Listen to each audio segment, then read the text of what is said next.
வணக்கம். நலமா இருக்கீங்களா? உங்கள் மக்கள் தோழி சென்னம்மல் பேசுகிறேன். துவக்கப் பள்ளியிலேருந்து நடுநிலைப் பள்ளிக்கு நம்ம வாழ்க்கை மாறி இருக்கும்.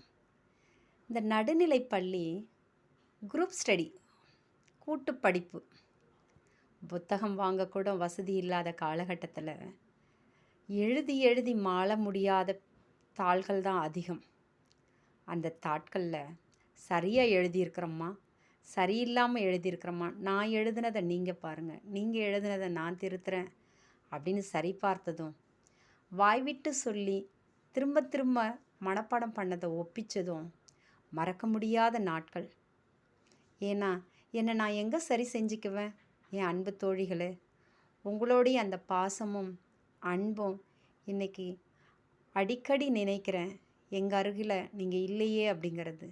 ஆனால் என் அருகில் நீங்கள் இல்லைனாலும் உங்களுடைய அன்பும் வழிகாட்டுதலும், அந்த பாசமான சில செயல்பாடுகளும், ஆசையாக நீங்கள் ஓட்டி விட்ட சோறும், மதிய உணவு வேளையில் அந்த மூடியில் வச்சுருந்த நிலா உருண்டை போல் அந்த கோலிகுண்டு வடிவத்தில் அத்தனை வீட்டு சோறும், ஒவ்வொரு மூடியில் இருந்த அந்த பாசமும், என்னை அப்பப்போ நான் எவ்வளோ பெரிய விருந்துக்கு போனாலும் நீங்கள் கொடுத்த விருந்து போல் என் வாழ்க்கையில் மிகப்பெரிய அமிர்தம் வேறு எதுவும் இல்லைங்க. என் தாயை போல என் தோழிகளே, நன்றி, வணக்கம்.